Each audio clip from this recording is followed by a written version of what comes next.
Alors, bonjour, bonjour tout le monde. Donc, on continue le cours. J'espère que vous m'entendez. Je vous souhaite d'abord à tous une bonne année, j'espère, et sans Covid, bien entendu. Alors, vous m'entendez? Oui. Mettez sur le chat si c'est un oui. Oui, parfait. Donc, on y va. Ce que je vais faire, il y aura des parties que je vais un peu supprimer parce qu'on n'aura pas le temps de les faire. Et je juge que ce n'est pas très, très important, même si on ne les fait pas. D'accord? Donc, on continue avec les trames.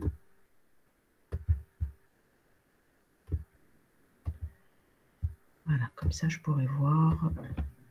Donc, si je me rappelle bien, avant les vacances, on s'est arrêté avec les adresses, les 4 champs d'adresses qu'on avait. Et comment on va les remplir si on veut, par exemple, envoyer vers un point d'accès. D'accord? Donc, très bien. Donc, ces 4 champs d'adresse vont être remplis en fonction de 2 autres champs qui sont dans l'entête et qui sont tout système de distribution et vers le système de distribution.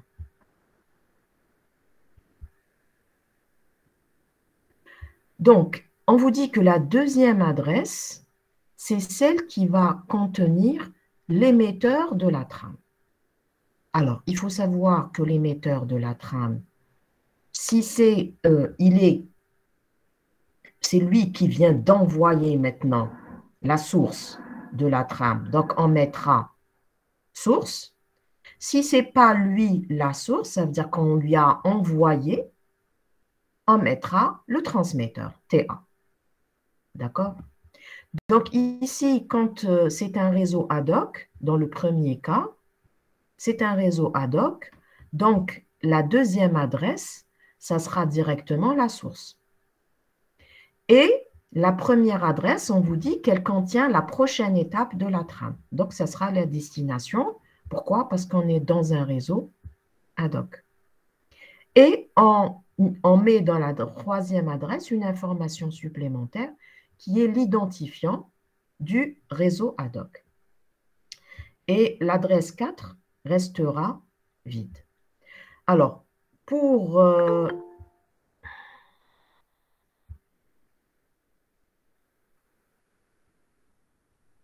et pourtant, j'ai envoyé par email. Alors, le troisième cas, vous avez vers le système de distribution, on a toujours la deuxième adresse, c'est la source, donc c'est elle qui vient d'envoyer, et elle envoie vers le système de distribution, donc la prochaine étape, ça va être qui? Ça va être le point d'accès, donc le receiver ici, ça va être le point d'accès, et on renseigne dans la troisième adresse, qu'est-ce qu'on va rajouter? Une information supplémentaire qui est la destination finale de mon paquet. Le dernier cas, on met un 1 et un 1 dans les 2 champs.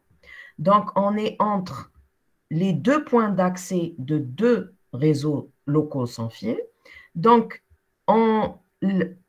l'adresse de celui qui est en train d'envoyer, ce n'est pas l'adresse source, donc c'est un transmetteur.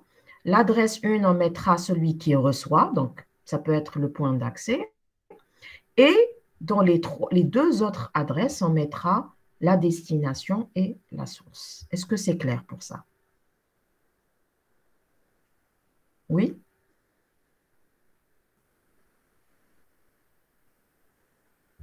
Très bien. Donc, on y va. Vous avez d'autres informations?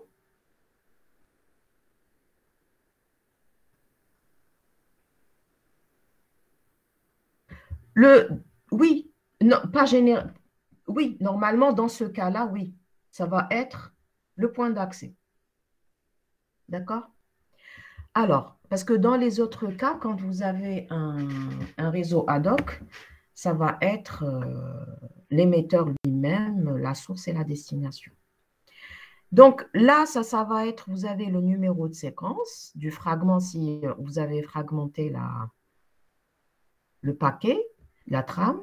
Donc, on va mettre un 0 et il va être incrémenté. Si une trame est fragmentée, tous les fragments de cette trame portent le même numéro de séquence. Donc, le même numéro de séquence et les numéros de fragments, vous allez les mettre dans le champ numéro de fragment. Alors, bien entendu, vous avez le corps de la trame, ça veut dire que vous allez mettre votre donnée. Taille maximale du corps de la trame, il est à 2312 octets ici. Et bien entendu, il contient la PDU, d'accord? Il contient ce que lui a envoyé la couche LLC. Et enfin, vous avez frame check séquence, c'est pour vérifier s'il y a des erreurs d'intégrité de contrôle de la trame. Alors, pour les trames de gestion, on avait dit qu'elles ne sont pas envoyées plus haut. Donc, c'est pour gérer uniquement le réseau. Les trames donc, servent à quoi? À gérer les communications entre les points d'accès et elles sont de différents types. Vous avez les requêtes d'association, des associations, requêtes de sondage, la trame que va envoyer le point d'accès, le beacon. La ATIM, on va le voir maintenant, c'est par rapport si vous avez des informations à transmettre ou pas. Association, des associations et les trames d'authentification. Donc ça, je pense qu'on peut passer sur ça. C'est quand une trame veut s'associer à un point d'accès, donc elle enverra une requête d'association et le point d'accès répondra par une réponse. Si on ne veut plus être associé à un point d'accès, donc ça va être une requête de désassociation ou bien on va se réassocier, ainsi de suite. Alors, la requête de sondage, on l'appelle également probe request.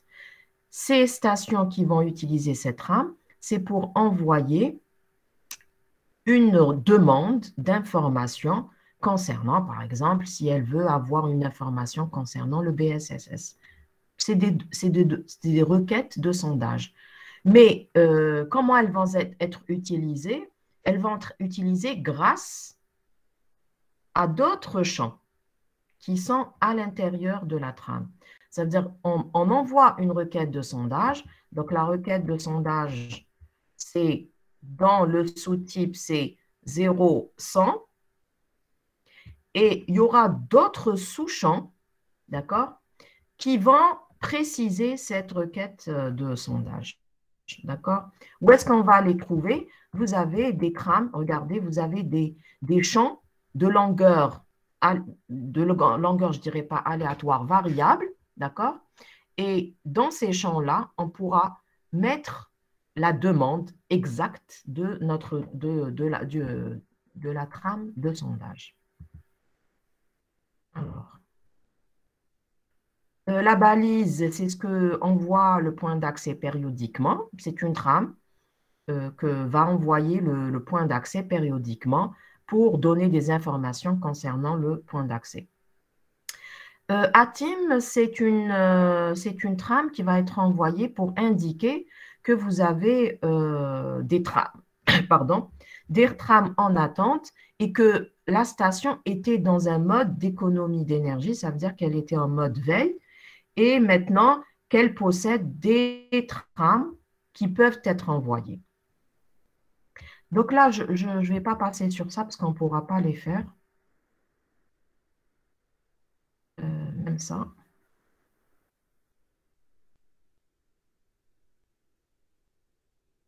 Une réponse de sondage, c'est complètement différent, Younes. Le sondage, c'est une information qu'on souhaite avoir du point d'accès. D'accord? Donc, c'est une information qu'on souhaite avoir du point d'accès. Et le point d'accès va répondre par une réponse de sondage. Par contre, le beacon, c'est des trames répétitif à des intervalles. C'est comme la trame qui va informer que le point d'accès, quand vous vous connectez comme ça, là, vous avez toutes ces informations.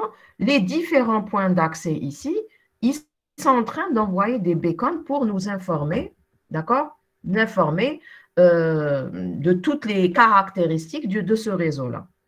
Donc, c'est différent. Là, elle est envoyée périodiquement. Là, c'est une trame à la demande. Je veux connaître une certaine information. C'est des trames à la demande. Alors,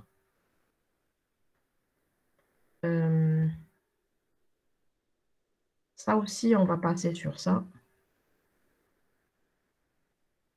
Je vais juste vous expliquer brièvement, mettre le tableau.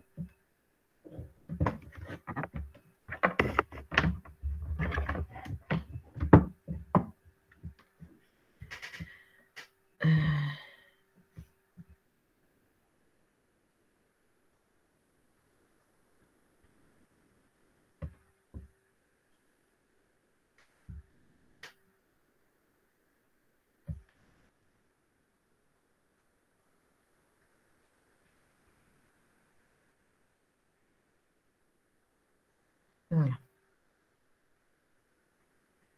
Je vais vous expliquer brièvement ce que c'est le poolable ici.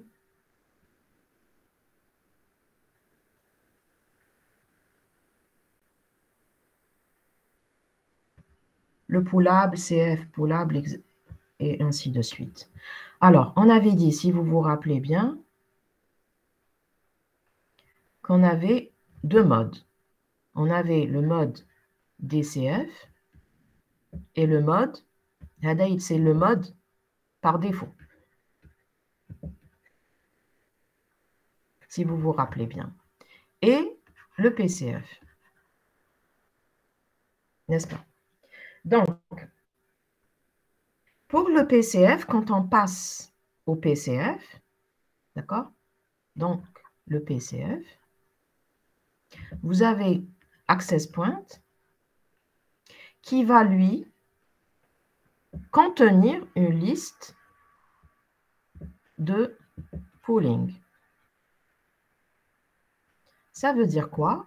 Dans cette liste-là, vous avez toutes les stations, ST1, ST, toutes les stations qui souhaiteraient, d'accord, être dans le mode PCF et qui souhaiteraient être interrogées par le point d'accès quand on passe au mode PCF.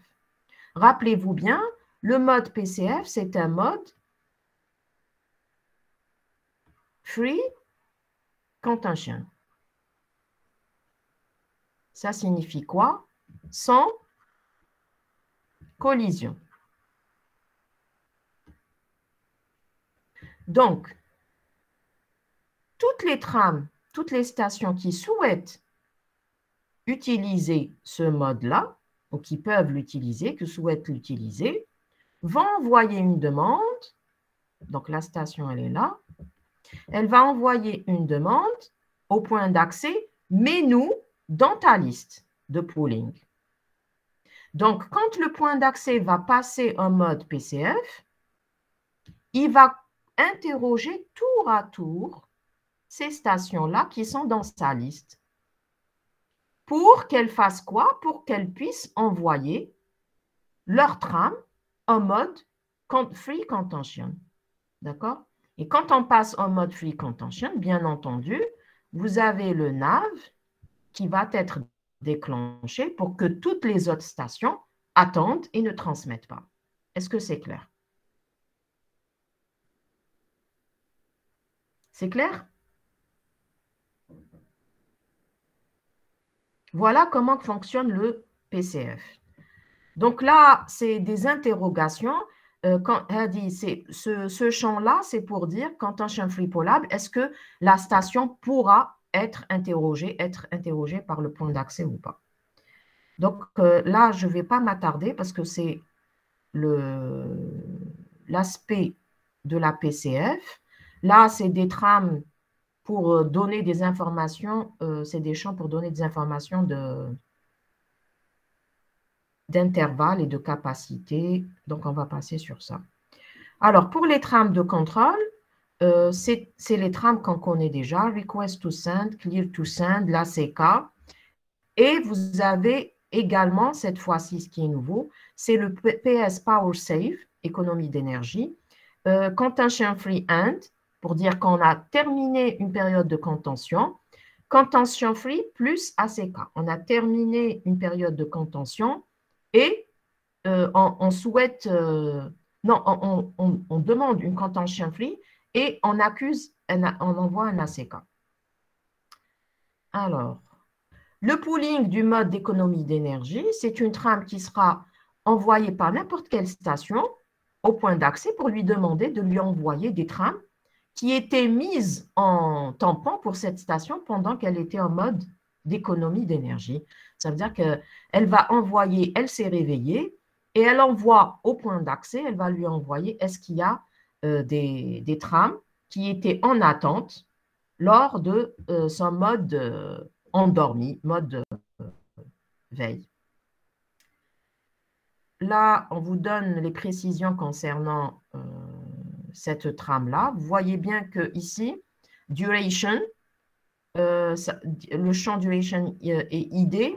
Là, plutôt, on va préciser le ID de qui? Le ID du point d'accès, d'accord? Et non pas la duration. Le request to send, on le connaît. Clear to send. Et l'acquittement. Là, c'est pour préciser la fin de la contention, d'accord? Et la fin de contention et contention free et en même temps l'ACK. Je pense que ça aussi, c'est assez clair. C'est d'autres types de données, de trames. C'est des trames de données, mais en même temps, on a la donnée, mais en même temps, on va rajouter d'autres informations avec. Ça veut dire j'envoie et j'acquitte du précédent. J'envoie et je demande, par exemple, du pooling. J'envoie et j'accuse, j'envoie et je fais un ACK. J'envoie des données, j'accuse réception et également je demande du pooling. Donc, je peux faire, regardez, dans la même trame, plusieurs demandes à la fois. Il suffit de mettre les bons champs à 1. Walid, pour la PCF, c'est une réservation du support. D'accord? La PCF, c'est une réservation du support. Et si on utilise la PCF, où est-ce qu'il y a le tableau blanc? Si on utilise la PCF, rappelez-vous bien, pour la PCF, vous avez l'interframe spacing qui est le PIF. Et le PIF, il est plus petit que le DIF. Ça veut dire même s'il y a d'autres, il y a des stations, et vous avez le point d'accès. Cette station, par exemple, elle est en mode PCF, elle dit DCF, parce qu'elle n'est pas dans la liste de pooling du point d'accès. Elle n'est pas là. Donc, le point d'accès, il a des périodes où il passe d'un mode PCF en mode, et ensuite un autre mode DCF et PCF, et ainsi de suite. Il va basculer. Il peut basculer entre ces modes-là. Entre-temps, cette station-là, il va lui demander est-ce qu'elle a des trames à envoyer. Donc, elle doit attendre un PIF. De toutes les manières, celle qui utilise un DCF, elle va utiliser un DIF. Elle ne pourra pas envoyer. D'accord? Les autres, elles vont utiliser le NAV pour se mettre en attente. Alors, je pense qu'on a fini avec ça. Voilà. Donc là, les trames de données, on peut envoyer des données et faire des ACK ou des CF pooling, hein. Vous avez également une trame qui ne transporte rien. Alors, c'est bizarre, mais c'est le cas. Ne véhicule ni données, ni sollicitation à émettre, ne transporte que le bit de gestion d'énergie dans le champ de contrôle pour prévenir le point d'accès que la station va s'endormir. Elle va passer en mode d'économie d'énergie. Donc, il y a des champs. Ce qui est important à retenir, c'est qu'il y a des champs qui sont importants. Ils sont là.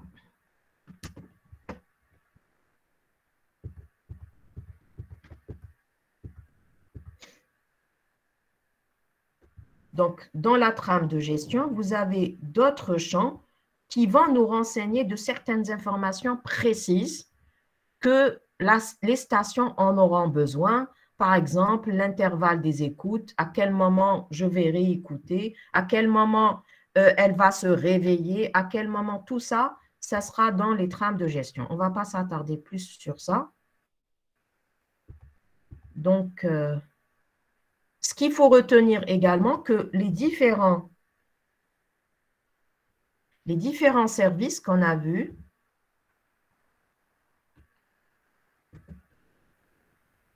dédiés au WLAN, par exemple l'association, des associations, authentification, on les retrouve dans les trames grâce au champ type de la trame plus sous-type.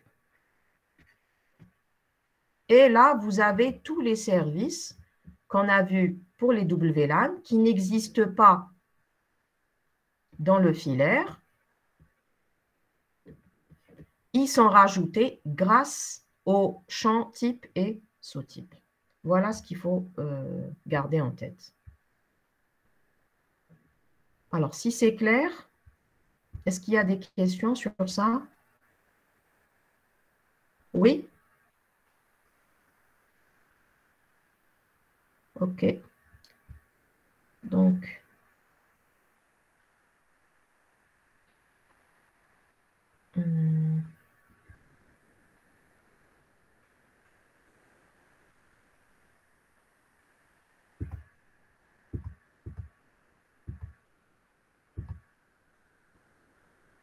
alors, juste une autre précision par rapport à la couche physique. Généralement, la couche physique, je la donne en projet à faire. Mais bon, vu que vous n'avez pas le temps, je ne la donnerai pas. En projet, un rapport à remettre.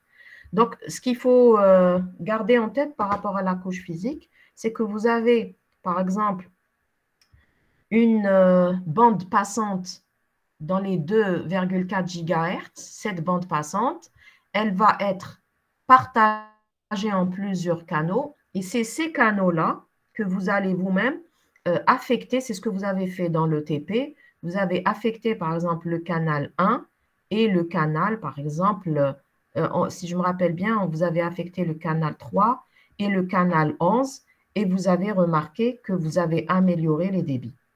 Si par contre, deux réseaux sans fil, par exemple, regardez, j'ai un premier point d'accès ici, un deuxième point d'accès. Les deux utilisent la bande des 2,4 gigas. Et si les deux sont sur le même canal, là, il y aura, parce ils se chevauchent, il y aura des interférences. Et donc, les débits vont chuter. Si vous avez remarqué ça dans le TP que vous avez fait. Par contre, si je change le canal de transmission, celui-là, il est sur 1, celui-là, il est sur 3, j'améliore mes débits. Donc, ça s'explique par quoi il y aura des interférences parce que vous êtes en train d'utiliser le même canal. S'il n'y a pas de questions, je pense qu'on peut passer directement à l'exercice que j'avais donné.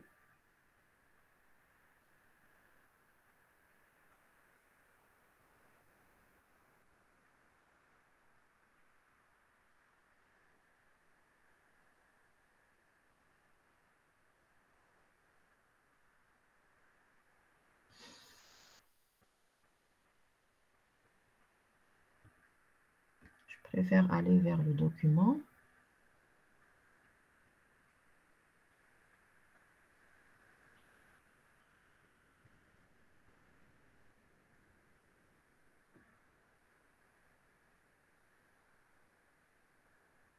Non. Voilà.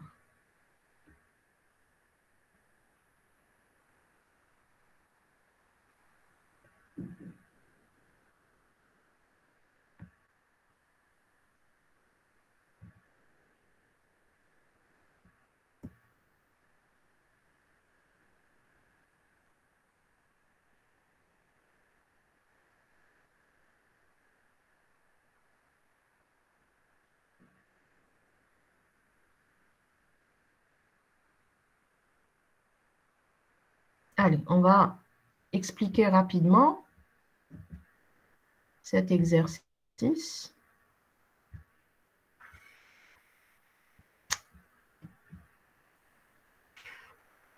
Ah là là.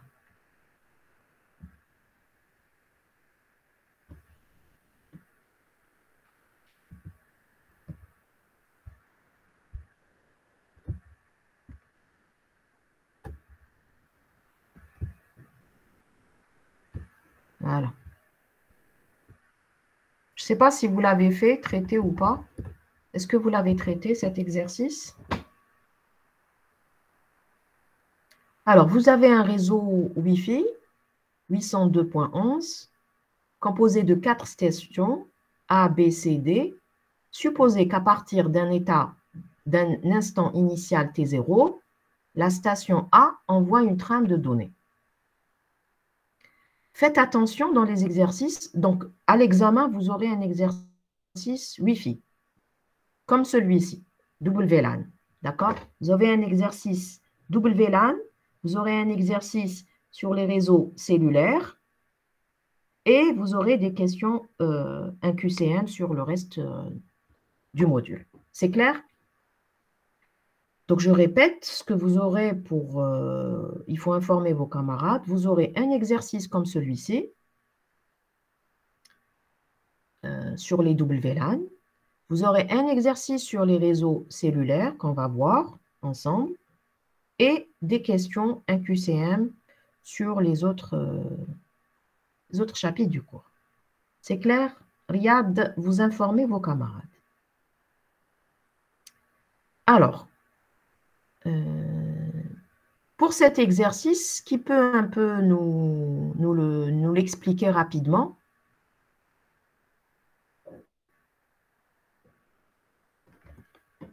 Donc,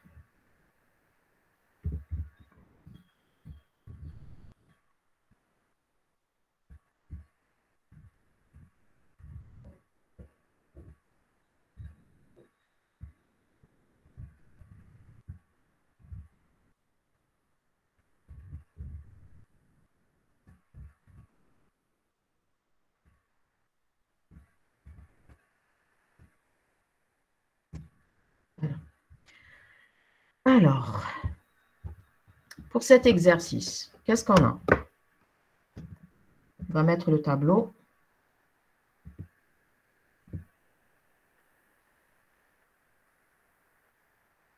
Il a disparu, le tableau.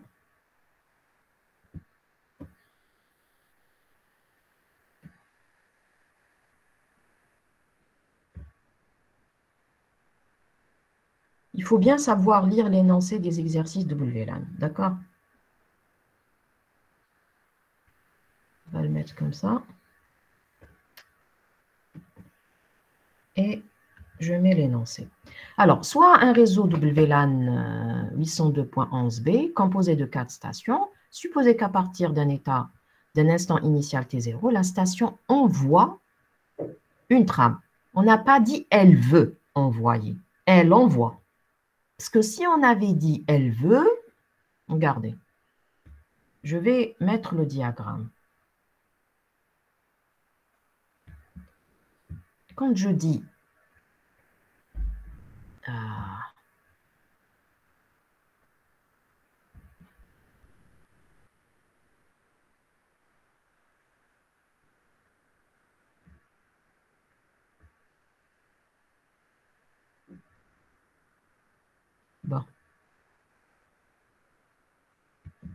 Je vais représenter les envois de A. Quand je dis est là, c'est le temps t est égal 0 seconde ou microseconde. Quand je dis A envoie, la trame de données, elle est là à partir de t est égal à 0. Trame data. Par contre, elle dit elle envoie. Par contre, quand je dis elle veut envoyer, qu'est-ce qu'elle fait? Si elle veut envoyer, elle veut. Qu'est-ce qu'elle fait?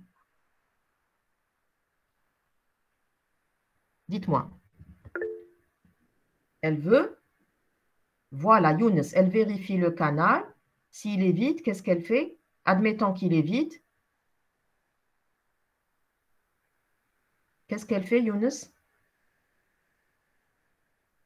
Non. Non, Younes. Un diff. Non. Il n'y a pas de request to send.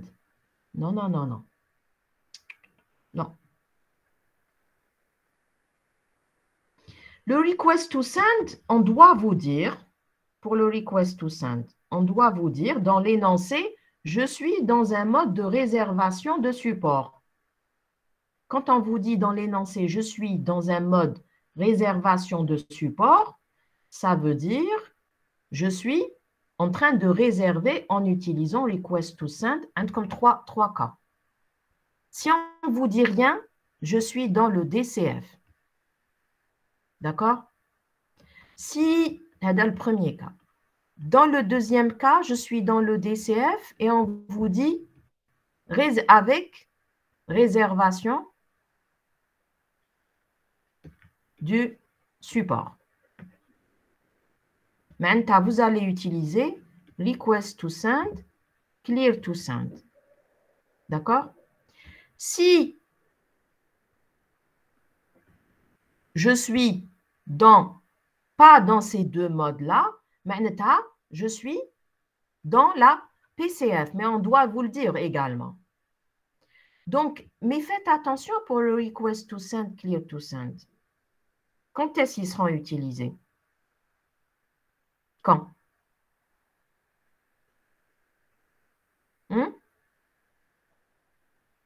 Quand est-ce qu'on va passer au mode request to send? Clear to send. Regardez. J'ai la station 1, station 2, station 3 et j'ai le point d'accès. D'accord? Quand une trame, normalement, ici, c'est le mode par défaut. Maintenant, je suis dans la DCF. D'accord? Dans la DCF, la station, elle veut envoyer sa trame. Elle entend le support, elle écoute le support, il est libre. Avant d'envoyer, regardez bien votre organigramme de la CDMA CA, elle attend un diff. Ensuite, elle envoie sa trame. Donc ici, cette station, elle veut envoyer une trame. Elle va écouter le support, il est libre. Elle attend son diff. Et ensuite, elle envoie. Pour basculer, quand est-ce qu'elle va envoyer un request to send? Un request to send, il est envoyé lorsque la trame, elle dépasse une certaine taille. C'est le seuil. RTS, seuil. Quand la trame, par exemple, on va dire qu'elle dépasse les 2000, donc, qu'est-ce qu'elle va faire? Au lieu d'utiliser uniquement le DCF, la trame, elle est longue, on bascule directement vers le request to send, clear to send. Pourquoi? Parce que la trame, elle est trop longue. Je n'ai pas envie, s'il y a un problème, par exemple, une erreur ou un problème de transmission, je n'ai pas reçu la CK, de la retransmettre parce qu'elle est longue. Donc, pour éviter qu'il y ait des problèmes de collision, quand la station envoie des trames qui dépasse ce seuil-là, request to send seuil, elle va passer directement en mode request to send, clear to send. Et elle va envoyer cette demande pour être tranquille qu'il n'y ait pas d'erreur de transmission. Alors, je vais vous demander, supposons que le seuil RTS seuil est égal, par exemple, 2000 octets. D'accord? Admettons que c'est ça. Et vous avez S1, S2, S3 et le point d'accès. On vous dit, dans l'énoncé, S1 veut envoyer à T est égal 0 une trame de longueur 1000 octets. Qu'est-ce qu'elle fait, S1? À T0, elle veut envoyer une trame de 1000 octets. Qu'est-ce qu'elle fait? Dites-moi, écrivez sur le chat. Très bien. Pas de request to send parce qu'on n'a pas dépassé les 2000. OK? Ensuite, qu'est-ce qu'elle fait?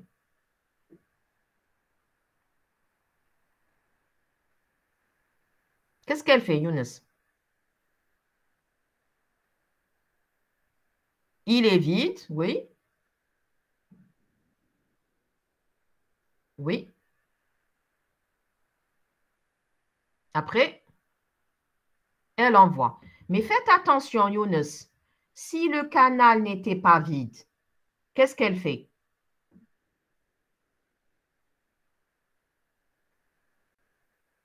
Très bien, il y aura le back-off.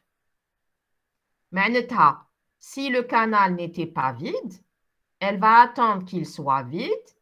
Ensuite, elle attend le diff. Ensuite, qu'est-ce qu'elle fait?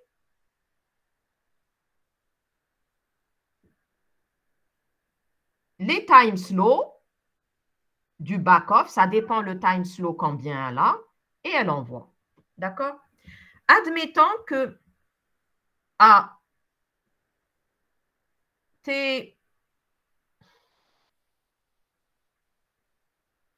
T0, 0 secondes, vous avez S2 veut envoyer une trame de 2100 octets. Qu'est-ce qu'elle fait?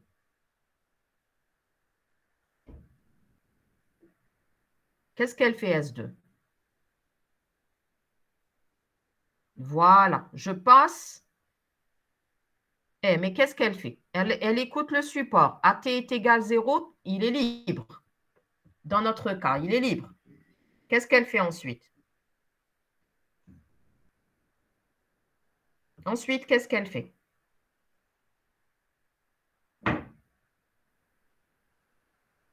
Elle attend un diff. S2, elle attend un diff. S1, elle attend un diff. Ensuite,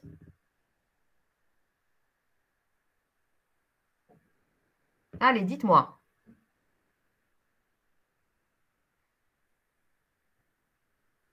Non. Le support, il est libre. Le support est libre. Très bien, Ali.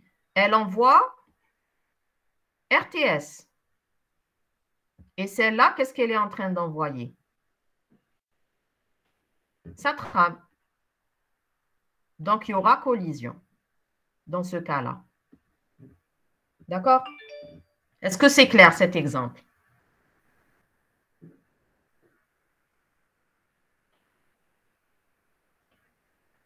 Alors,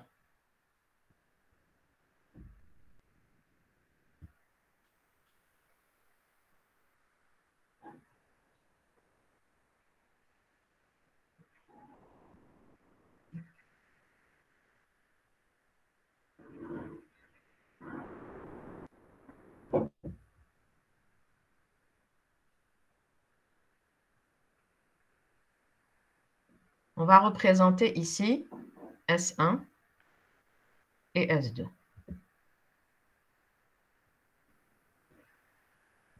Alors, AT est égal 0, il est là. On vous dit AT est égal 0, S1 si elle envoie, elle veut envoyer une trame de 1000 octets. Et également à t est égal 0, S2, elle veut envoyer une trame de 2000 octets. Qu'est-ce qu'elles font? Elles écoutent le support, il est libre. Qu'est-ce qu'elles font toutes les deux? Elles vont attendre leur diff. Diff. Très bien. Ici aussi. Ensuite, et normalement, elles envoient. Heidi, elle va vérifier qu'elle a 1000. Elle n'est pas arrivée au seuil, donc elle envoie sa trame de données, data.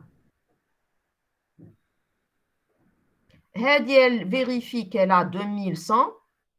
Elle a dépassé les 2000, donc elle passe en mode request to send. Donc, après le diff, elle va envoyer le RTS. Bien sûr, il est plus court, hein? Il est plus court, le RTS.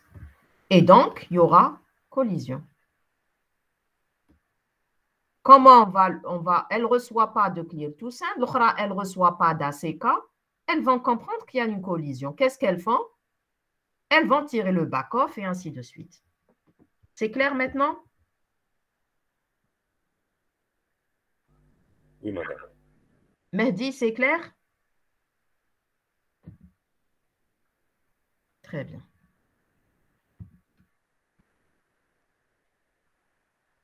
Alors, on peut revenir donc à l'énoncé. Donc, faites attention quand on vous dit elle veut ou elle envoie. Donc, dans notre exercice, à t plus 300 microsecondes, les stations B et D veulent émettre. À t est égal plus 500, la station C veut émettre. Donc, je pense que je vous ai envoyé la solution. Elle est sur le... Parce que je ne vais pas refaire les calculs. Je vais juste expliquer.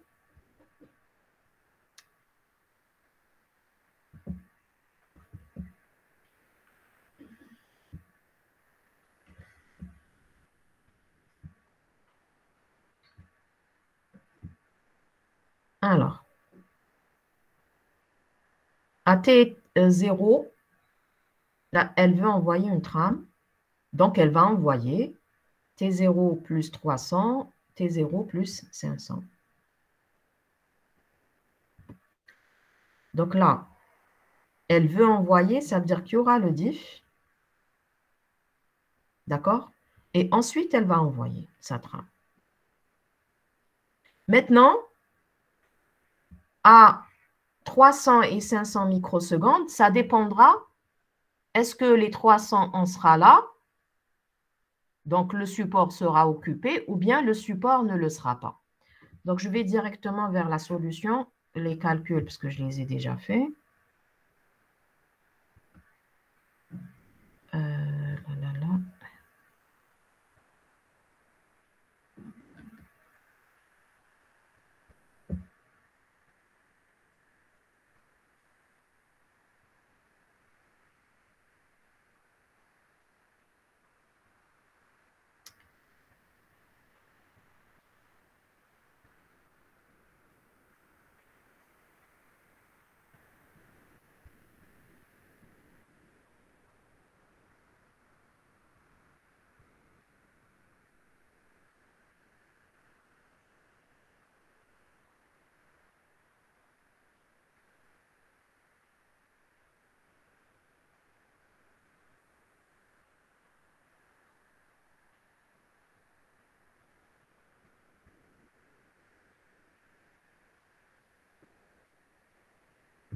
Donc, comme j'ai fait déjà les calculs, on y va directement sur les calculs. Alors, il faudra calculer le temps de la donnée pour transmettre la donnée et rajouter le temps de propagation s'il n'est pas négligé dans l'air. Donc, le temps de la donnée, vous avez 11 mégabits par seconde pour ce WLAN, c'est là.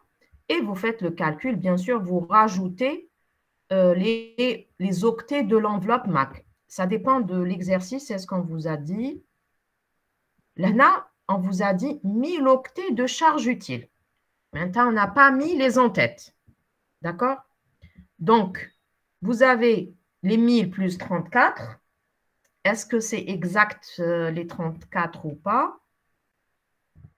Il faut retrouver vos 34. 34, ça va être par rapport à quoi?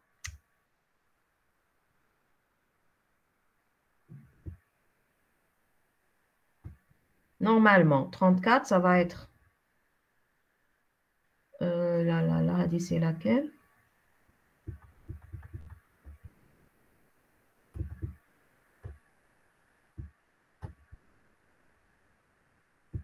Normalement, on retombe sur les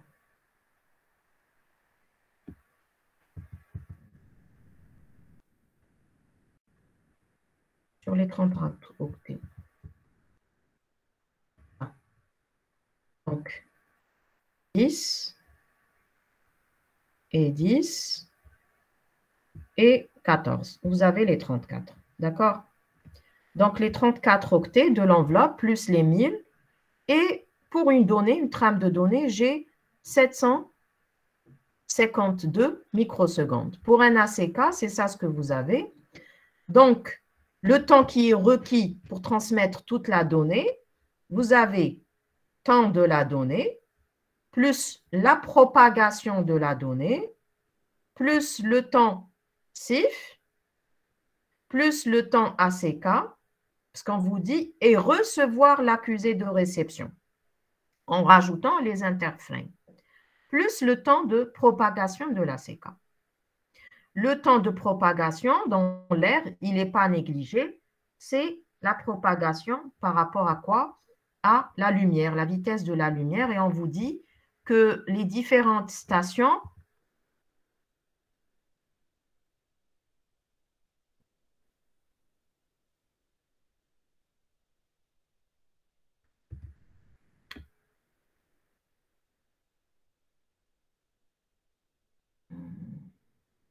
où est-ce qu'il est l'exercice?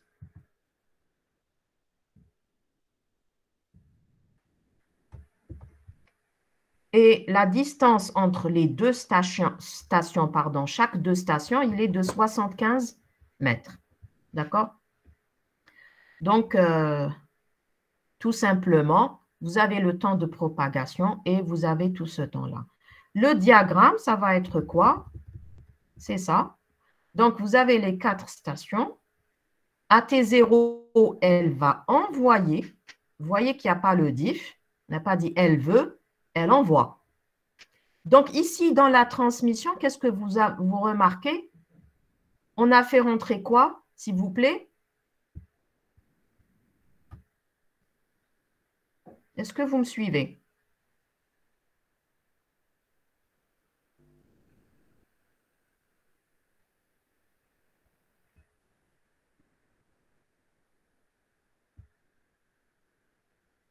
On a fait rentrer quoi dans la transmission ici? On a fait rentrer la CK et le tout. D'accord? Donc, elle a dit dans cette durée-là, il y a également la CK. Tout ça. D'accord? Vous avez tout ça. Normalement, vous devez représenter ça comment? Vous devez le représenter de cette manière-là.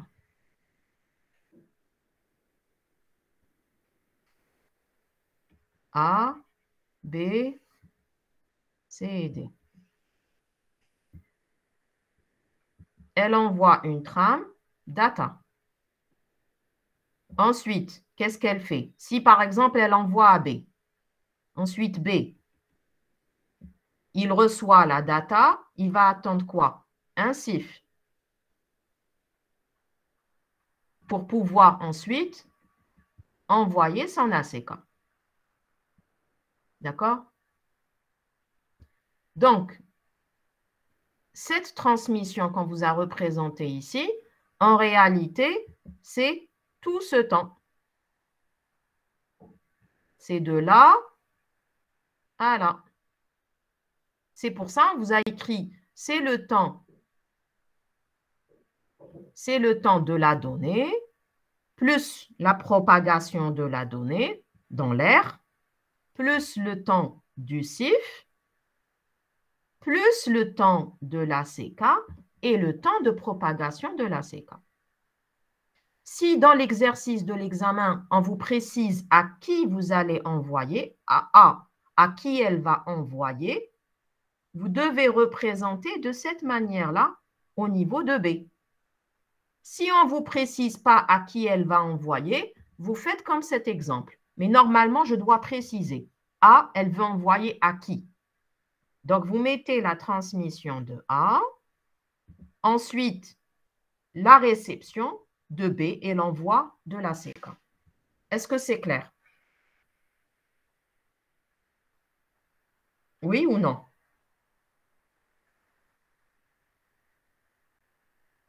Les autres? Si ce n'est pas clair, il faut me dire. Ça. Donc là, qu'est-ce qu'elle a fait? Qu'est-ce qu'on a fait? Donc B, à ce moment-là, elle voulait envoyer. Et D, c'est à ce moment-là. Et C, c'est là. Donc, les supports étaient occupés. Donc, toutes, elles vont, à la fin de la transmission, elle va attendre un diff. Elles vont ensuite commencer à décrémenter les time slots. Donc, elles ont pu décrémenter, là, je pense, 2. La station C, la station C, 2. Il est là.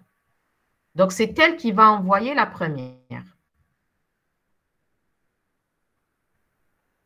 Donc, la C va envoyer la première après le back-off qui est là. Et les autres, entre-temps, elles vont attendre, elles ne vont plus décrémenter les time slows, elles vont attendre. Une fois que le support est libre, elles vont attendre un diff, elles vont encore décrémenter ce qu'il leur reste, 3, ou là je pense aussi 3. Celle qui va envoyer, c'est la station B, et ensuite, il restera à la fin la station D. Je pense que c'est assez clair. Est-ce qu'il y a des questions sur ça?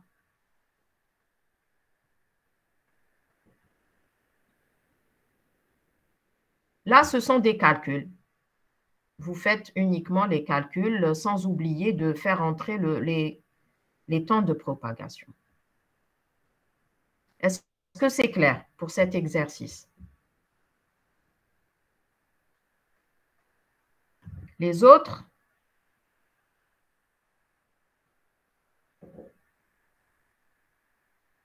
Non. Allez, l'eau.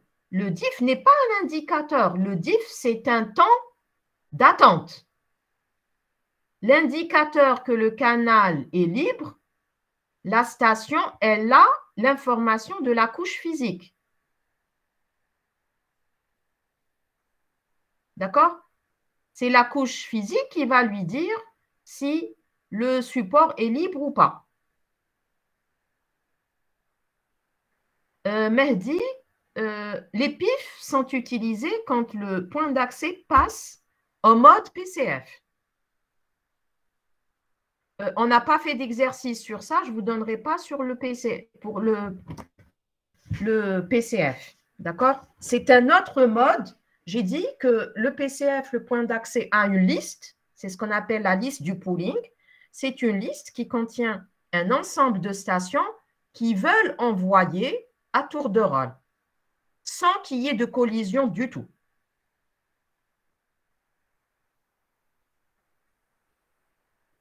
Ali, est-ce que vous avez assisté au cours?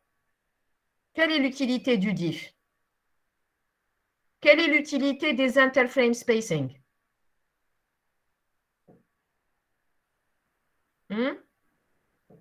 Revoyez votre cours.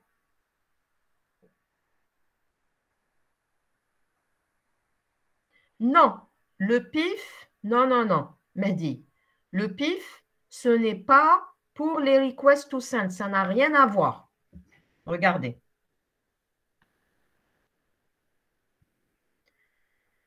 Vous avez trois modes. Le premier mode, c'est le mode DCF qu'on connaît. Le deuxième, DCF. Et on peut déclencher la réservation du support.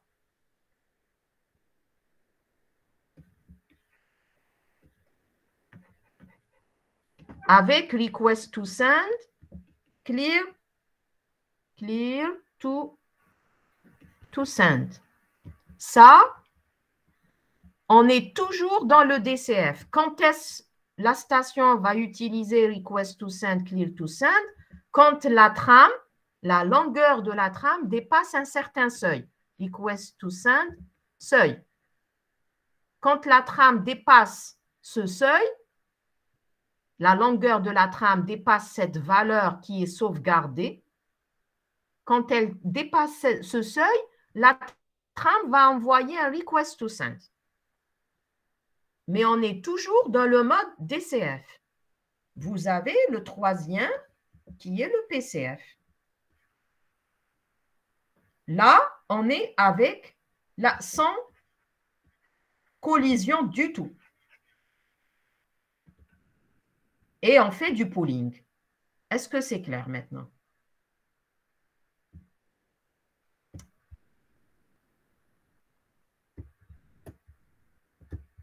Qu'est-ce que c'est que ça?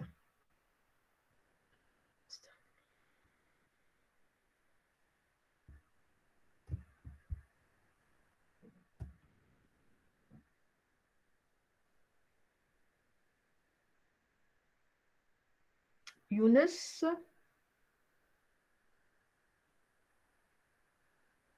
Les ACK restent dans le CIF et les ACK restent dans le PIF, bien entendu. D'accord?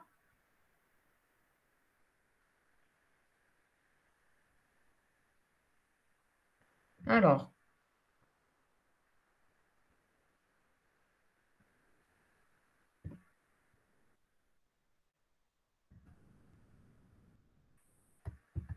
dans cet exercice, c'est plutôt avec les requests to send, clear to send.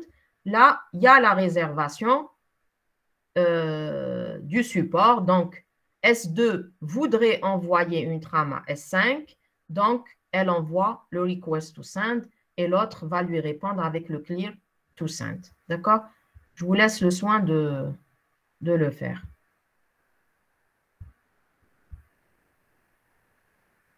Bien entendu, s'il y a des problèmes avec cet exercice, vous pouvez me solliciter la séance prochaine. D'accord? D'accord? Oui. Très bien. Donc maintenant, on peut passer au réseau cellulaire.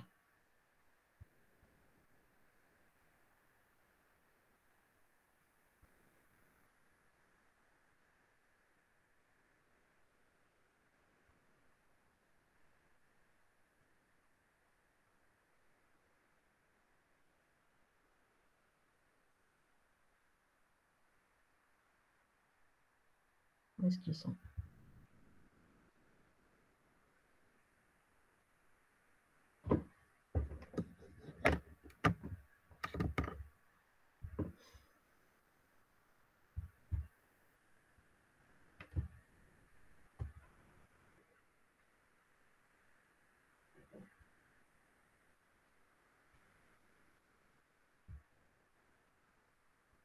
Alors, j'y vais rapidement sur les choses que je sais que vous connaissez déjà. Pour les réseaux cellulaires, vous avez la première génération. Bien entendu, il n'y avait que la voix et que c'était de l'analogique.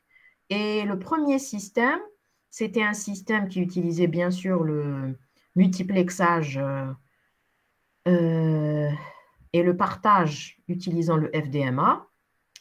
Et également, c'était le système qui était l'ancêtre de ces systèmes, c'était l'AMPS, Advanced Mobile Phone Service. Alors, la deuxième génération, c'est une génération qui essaye de faire entrer un peu le numérique pour améliorer les débits et la communication, et on arrive à 9,6 kilobits par seconde. Elle utilise une modulation numérique, exemple TDMA, CDMA et multiple access, bien entendu. Alors, la deuxième génération, vous avez le GSM sur la bande de fréquence 900 et 1800. Et vous avez au Japon Personal Digital Communication. Et vous avez également le IS-95 qui est au niveau des États-Unis et la Corée du Sud qui utilise le CDMA comme multiplexage. D'accord? Donc, bien sûr, il faut mémoriser ça, hein. Il faut savoir qu'il y avait des différents réseaux cellulaires dans le monde au départ de la deuxième génération. Alors, quelle est la différence entre la première génération et la deuxième? Tout simplement, la première utilisait l'analogique, la deuxième utilisait le numérique. En rajoutant le numérique, on essaye de faire du chiffrement. Donc, on essaye comment dirais-je, de masquer un peu et de sécuriser nos transmissions. Ensuite, on arrive à faire avec le numérique la correction et la détection des erreurs de transmission. Ça, c'est grâce au numérique. On améliore donc la qualité du service qui est offerte à l'utilisateur final. Et la deuxième génération utilise TDMA et le CDMA. Par contre, la première utilisait uniquement le FDMA. La deuxième génération, quelles sont les limites de cette deuxième génération? C'était la transmission des données. On essayait de transmettre des données, mais ce n'était pas de bonne qualité parce que le débit était très bas et donc n'était pas possible d'utiliser Internet avec ce mode, cette deuxième génération. La deuxième et demie, on essaye de faire entrer et d'améliorer les transmissions Internet, donc la communication via le réseau Internet. Donc, on essaye de faire du GPRS, General Packet Radio Service, en améliorant la transmission, la modulation. Donc, on améliore la modulation en utilisant ce genre de modulation, Gaussian Minimum Shift Keying, afin d'améliorer les débits, mais ça reste toujours très bas. D'accord? On a eu aussi le Enhanced Data Global Evaluation. Aussi, on améliore les débits en utilisant une autre technique de modulation. Vous voyez qu'on essaie d'améliorer les débits, toujours comment? En améliorant la technique de modulation. C'est le seul moyen qu'on a. On essaye d'améliorer au niveau le plus bas, au niveau physique. Donc, on utilise PSK Fast Shift Keying à 8 états avec le Gaussian pour aussi améliorer et augmenter les débits. Mais ça reste toujours insuffisant. On arrive à la troisième génération. Ils ont pu améliorer les débits, certainement en modifiant les couches basses et aussi en modifiant les différents équipements de transmission. Ça veut dire on essaye de modifier également les stations, comment dirais-je, les antennes. Donc, il y a aussi une amélioration des équipements. Donc, la troisième génération doit prendre nécessairement en considération la deuxième génération. D'accord? Il faut qu'il y ait une interopérabilité entre la deuxième et la troisième. Et la troisième permet la naissance de l'utilisation à beaucoup d'utilisation de multimédia et une bonne qualité de service. Donc, on arrive à commencer, on commence à écouter écouter et entendre et voir de langues vidéo, multimédia. Donc, avec la 3G, on améliore la qualité rendue à l'utilisateur final. Donc, vous avez pour la 3G, vous avez European Telecommunication Standard et vous avez l'UMTS. Donc, l'UMTS qui utilise des améliorations de CDMA, donc le wide band, et le TD CDMA. C'est une combinaison entre le wide et le TDMA. Et vous avez également le CDMA 2000 qui est au niveau de l'Amérique du Nord. Vous voyez un peu, il y a toujours entre l'Amérique et l'Europe différentes technologies qui sont utilisées, mais au final, il y a toujours de l'interopérabilité entre tous ces équipements. toutes ces technologies. La 4G, on augmente les débits et de cette manière-là, on améliore la qualité de service qui est offerte à l'utilisateur final. Là, je ne vous apprends rien de nouveau, sauf quelques exemples de réseaux cellulaires de la 2G et de la 3G. Donc, rappelez-vous qu'il y a la AMPS qui était de la première génération. Maintenant, on passe à la terminologie utilisée dans les réseaux cellulaires. Vous avez la notion, le terme mobile, le terme portable. Donc, le mobile, c'est un terminal qui est rattaché à une plateforme qui est mobile et rapide. On dit portable, terminal radio qui est utilisé par une personne qui se déplace plutôt à pied. D'accord? Ça, c'est dans la terminologie des réseaux cellulaires. Un abonné, c'est un utilisateur, qu'il soit mobile ou portable, du réseau cellulaire.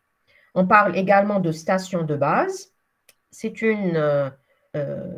voyez le terme station dans les réseaux WLAN, c'est l'équipement qui se connecte au point d'accès.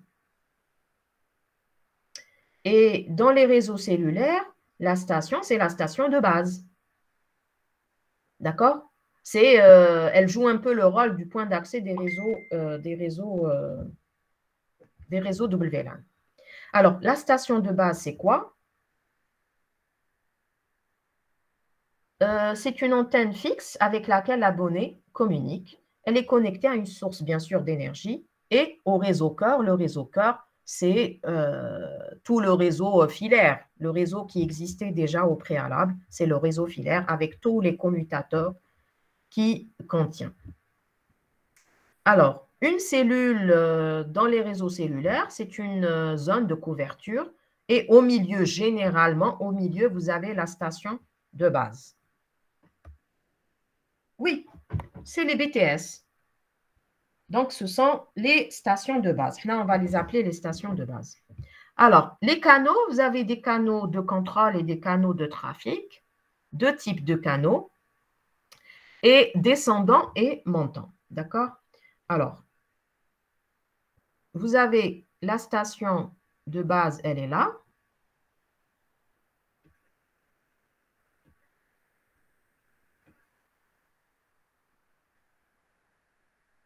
D'accord? Vous avez votre mobile, il est là. D'accord? La station de base, celle-ci, elle a une bande de fréquence. Le mobile, il a sa propre bande de fréquence. Vous avez le mobile, il a une source d'énergie réduite. Donc, la puissance de transmission du mobile n'est pas identique à la puissance de transmission de la station de base. Le mobile, s'il veut communiquer avec un autre mobile, qu'est-ce qu'il va faire? Il va en premier envoyer une demande via un canal de contrôle à la station de base. Est-ce que la station de base peut lui répondre? La station de base ne peut pas lui répondre elle-même parce qu'elle ne contient pas suffisamment d'intelligence, cette station de base, pour pouvoir répondre. Ce n'est pas elle qui va facturer la communication.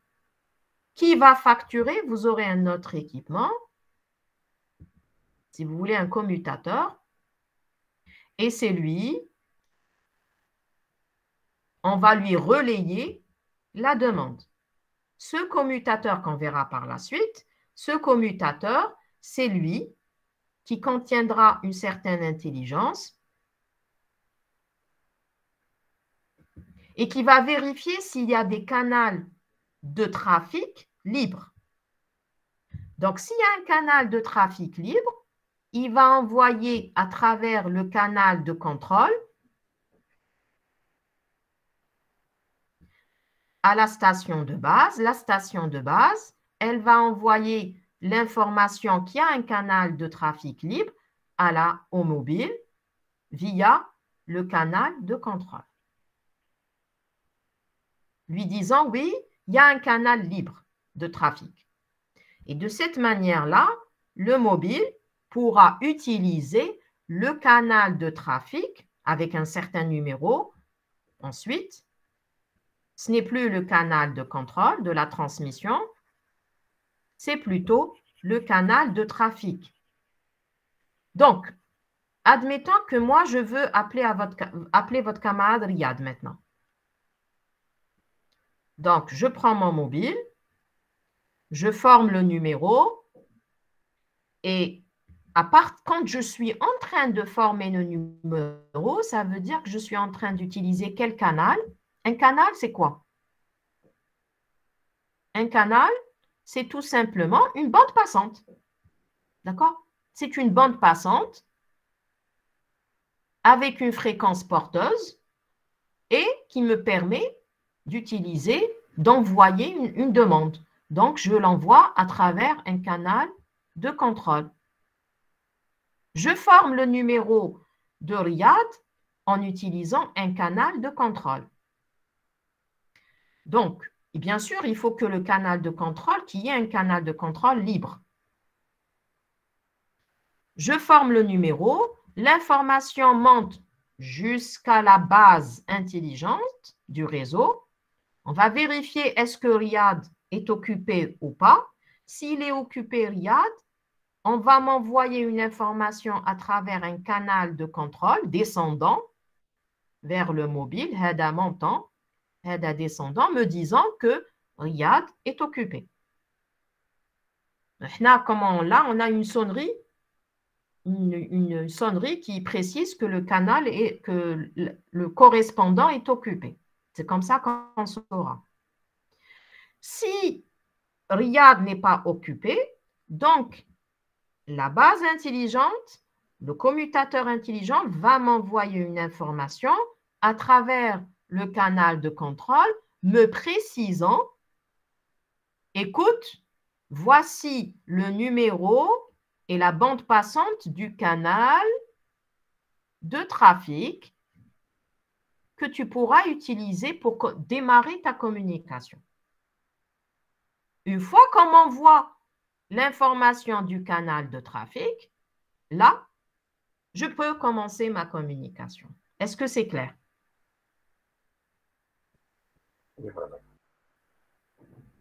C'est un trafic de signalisation. Il est utilisé à travers les canaux de contrôle.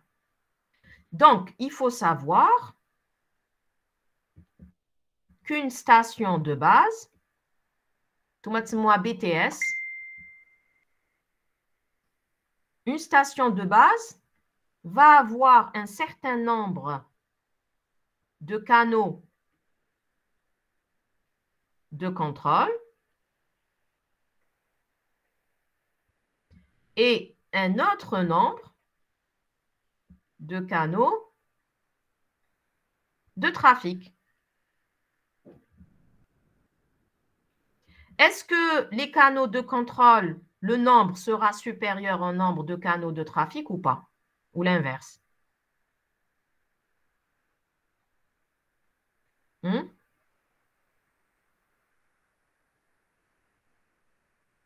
On aura beaucoup plus de canaux de contrôle ou de canaux de trafic?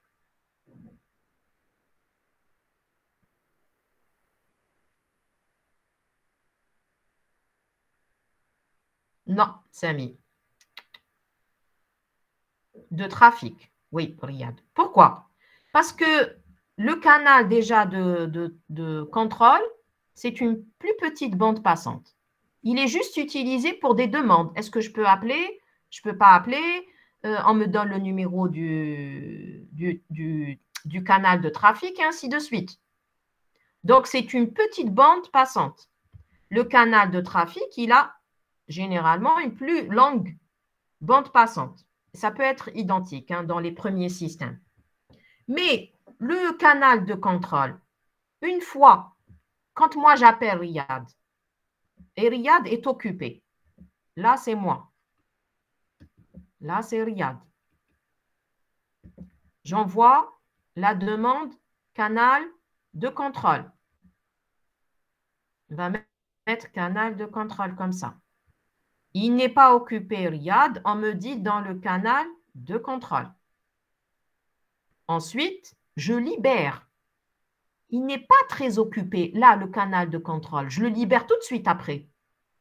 Je vais garder beaucoup plus, parce que si je prends 1 heure à discuter avec quelqu'un, je vais monopoliser qui?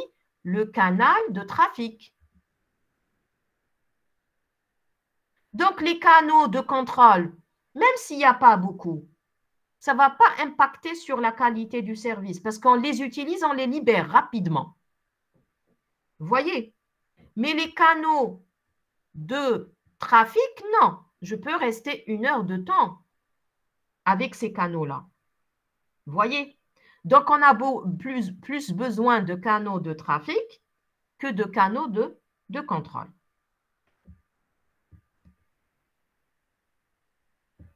Alors, donc, 2 types de canaux entre un mobile et une station de base station, contrôle, qui servent à l'échange d'informations et l'établissement et au maintien des connexions, et vous avez les canaux de trafic qui vont, eux, transporter le trafic des utilisateurs. Vous avez dans le sens descendant de la station de base vers le mobile et dans le sens montant du mobile vers la station de base. N'oubliez pas de m'arrêter s'il y a des questions. D'accord? N'oubliez pas le frein. Alors, voilà, j'ai représenté ici, vous avez les canaux de trafic uplink, dans le sens montant. On commence d'abord par les canaux de contrôle. Donc, tac, tac, tac, tac. Donc là, on peut rajouter ça, c'est 1. Ensuite, on m'informe 2. Ensuite, je parle.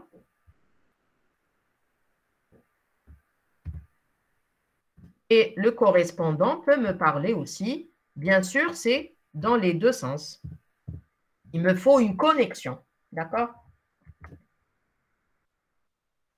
Alors, là, je passe sur ça. Ce sont les canaux. Hein. Il y a une appellation seulement pour ces canaux-là.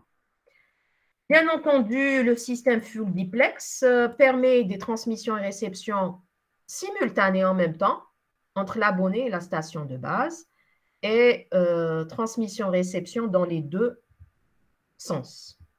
Half duplex, il faudra attendre que l'autre se taise pour pouvoir parler dans l'autre sens. Alors, le fameux commutateur que je disais tout à l'heure, c'est le Mobile Switching Center.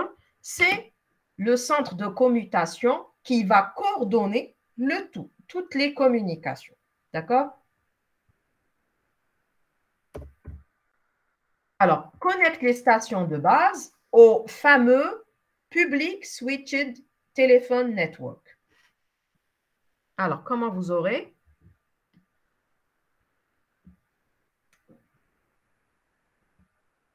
Vous aurez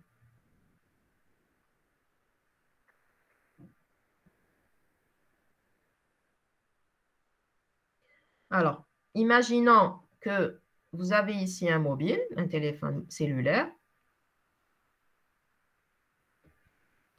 et vous avez une station de base qui est là.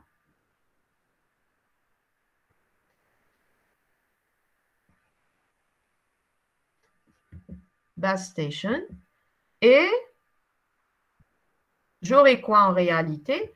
J'aurai le Mobile Switching Center qui sera là.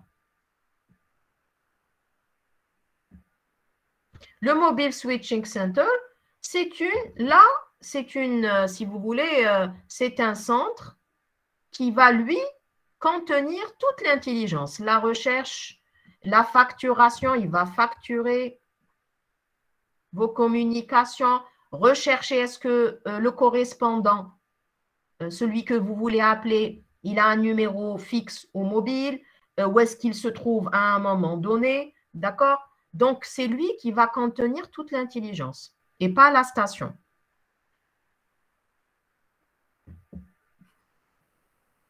Là, il faut savoir que le Mobile Switching Center, il peut y avoir plusieurs. Il peut y avoir plusieurs.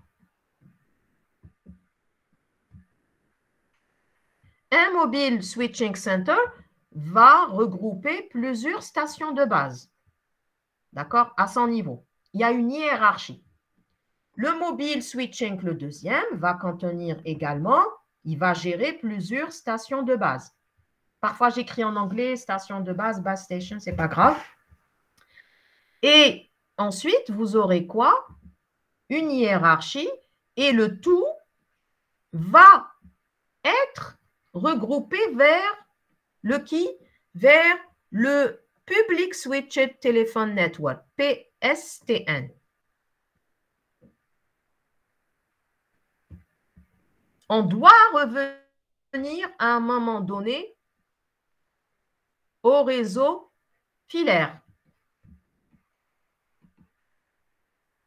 De cette manière-là, quand vous allez un mobile, par exemple, qui est ici, le premier mobile, qui veut envoyer, qui veut téléphoner au deuxième mobile.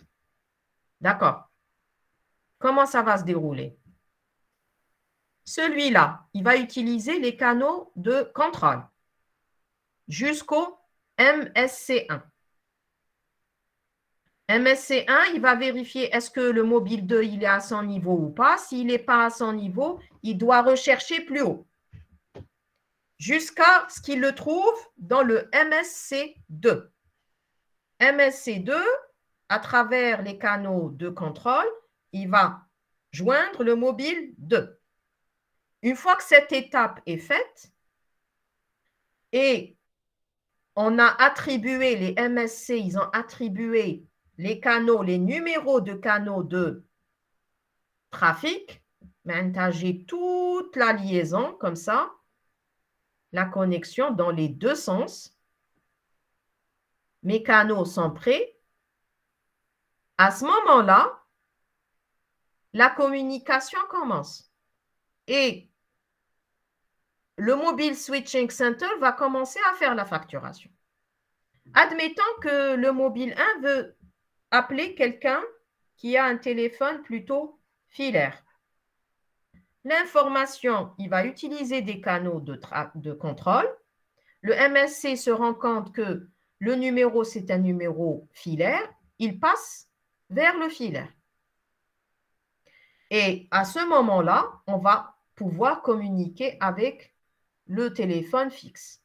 Et c'est de la même façon, on aura une connexion dans les deux sens, un réseau full duplex.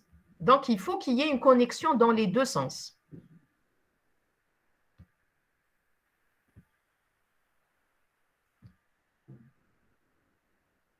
Est-ce que c'est clair pour ça? Il y a une hiérarchie, Mohamed. Il y a une hiérarchie entre tous les mobile switching centers.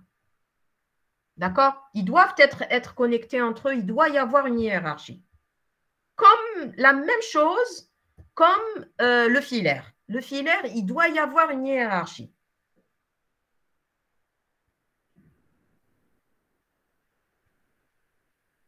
Oui, Riyad, c'est exactement ça. Les canaux de contrôle, c'est uniquement pour contrôler la communication.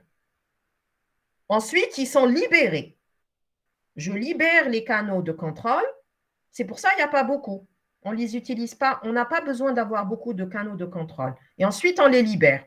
Et vous avez tout de suite un autre canal de trafic qui est utilisé. On libère. On n'a pas à les utiliser à la fin. À la fin, pour raccrocher, vous libérez le canal de trafic.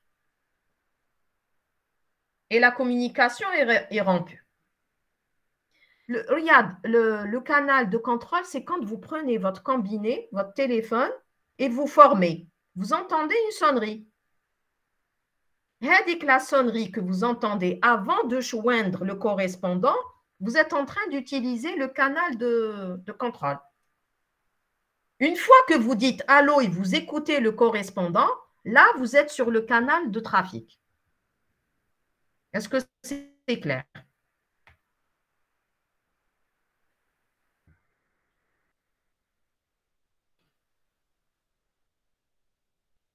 Alors, le handoff, je pense que vous connaissez, c'est le processus de transfert d'un mobile entre une station et une autre station. Et là, c'est important de savoir que quand vous êtes avec une certaine station, elle a ses propres canaux de trafic et de trafic et les canaux de contrôle, bien entendu. C'est-à-dire, c'est la première station. Vous avez une autre station qui n'est pas très loin. C'est-à-dire, elle va couvrir une certaine zone.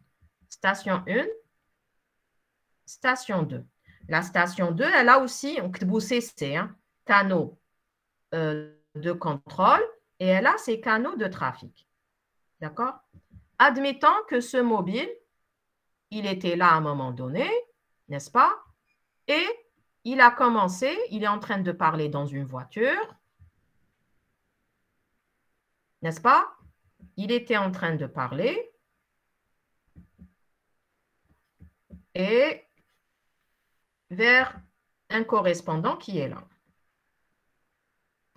Hada, il se déplace, le signal s'affaiblit, il n'est plus avec cette station de base. Normalement, qu'est-ce qu'il y aura? Une coupure de la communication, n'est-ce pas? Si les stations de base, elles se chevauchent, leur zone de couverture, elles se chevauchent comme ça. Et si le handoff, c'est un soft handoff, et généralement, c'est le cas pour les communications cellulaires, maintenant, lors du déplacement, ce mobile-là, il va se rendre compte que là, la puissance de transmission de cette station est plus forte. Le signal, il est plus fort que la station 1. Il va s'associer, hein, il va se connecter avec la station 2. À ce moment-là, qu'est-ce qui va se passer pour les canaux de contrôle et de trafic? On va libérer les canaux de contrôle de trafic de la station 1 et on va se mettre avec les canaux de trafic de la station 2. Vous voyez? En espérant que la station 2 a des canaux de trafic libres. Et la communication va se faire de façon soft, sans que vous vous rendiez compte. Est-ce que c'est clair? Oui, on va rediriger vers l'autre. Mais bien entendu, on doit passer par le Mobile Switching Center. Hein. On ne passe pas directement. Les stations de base ne vont pas faire quelque chose d'intelligent, si vous voulez. Vous voyez, le Mobile Switching Center, on doit toujours passer par le Mobile Switching Center parce que la facturation passe par lui. Vous voyez? Donc, imaginons que la station 2 n'a pas de canaux de trafic à vous offrir, la communication, même si vous basculez vers la deuxième station, la communication va être rompue. Pourquoi? Parce que la deuxième station n'a pas de canaux de trafic libre à vous offrir. Vous voyez? C'est pour ça, dans certains cas, on peut favoriser de rester avec la première station, même si le signal, il s'est affaibli par rapport à la deuxième station, mais je préfère rester avec la première station tant que la qualité du service, elle est bonne. Maintenant, tant que le signal n'est pas descendu au-dessous d'un certain seuil, je reste avec la première. Ça, je l'avais déjà expliqué.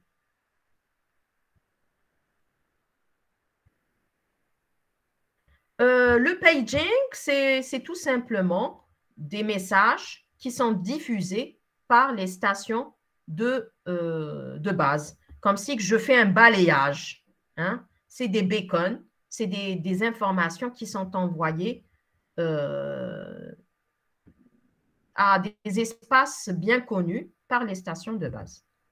Alors, vous avez des notions de zone de couverture, vous avez ce qu'on appelle des macrocellules, des microcellules et des picocellules. Ça dépend bien entendu de quoi? De la puissance de transmission de votre station de base. Alors maintenant, on va parler d'autre chose. Je pense que vous connaissez ça. Quelle est la forme? Maintenant, on va rentrer dans la conception des réseaux cellulaires, comment ils ont réfléchi aux réseaux cellulaires. Et ce qui est important pour nous le plus, c'est comment on va partager la bande de fréquence entre les différents utilisateurs. Alors, quelle est la forme des cellules dans les réseaux cellulaires? Ça veut dire, ma question, c'est, vous avez une zone à couvrir, par exemple Alger. Oui, c'est des cellules. Comment ces cellules? Quelle forme elles ont? Admettons, j'ai cette zone, c'est Alger, n'est-ce pas? Et je dois concevoir un réseau cellulaire sur Alger de téléphonie. C'est des hexagones, exactement. Hexagone, il a combien de côtés? 6, parfait. Donc, sur Alger, je vais mettre des hexagones. Je vais les représenter par des cercles. D'accord? Premier cercle. Et là, qu'est-ce que j'aurai au milieu de la cellule? Qu'est-ce que j'aurai au milieu? Généralement au milieu. C'est les stations de base. Très bien. Deuxième cellule. Et ainsi de suite. D'accord? Voilà Alger avec toutes les BS, stations de base. Très bien. Alors, si je mets des formes de cercle, qu'est-ce que j'aurai comme problème? Regardez les espaces perdus. C'est la zone de couverture, n'est-ce pas? Très bien. Mais avec des cercles, j'aurai pas de problème. Normalement, ils se chevauchent. J'aurai des problèmes. Le chevauchement, il faut qu'il soit identique. Si je mets des chevauchements, il doit être identique dans toutes les zones. Dans toute la zone, ça doit être la même chose. Si j'ai des chevauchements, toute la zone doit être identique. Pourquoi? Pourquoi? Pourquoi toute la zone doit être identique? Parce que la décision, quand vous avez, par exemple, à comparer deux choses. Par exemple, je compare, je ne sais pas moi, la vitesse de déplacement d'un vieux, je ne peux pas la comparer à la marche ou d'un jeune. Je dois avoir les mêmes critères. Je vais comparer deux jeunes. Ils vont faire la course, il faut que ça soit deux jeunes du même âge. Donc, les critères doivent être identiques. Pourquoi je vous donne cet exemple? Tout simplement ici, quand je vais me déplacer d'une cellule à une autre, il faut que tous les critères soient identiques. Ça veut dire quoi? Ça veut dire que quand je vais me déplacer de là, à cette cellule, quel est le critère qui va me permettre de me connecter avec cette station ou là, avec cette station? Quel est le critère? C'est la puissance du signal. Pour que je puisse me baser sur la puissance du signal, il faut que les distances entre les centres de ces cercles soient identiques partout. Hadi, identique à Hadi, identique à Hadi. Vous êtes d'accord? Comme ça, je peux me dire si la puissance, elle est plus forte, mais elle est plus forte. Il n'y a pas d'autre problème. Il n'y a pas, parce que la distance entre les centres est identique. Est-ce que vous êtes d'accord avec moi?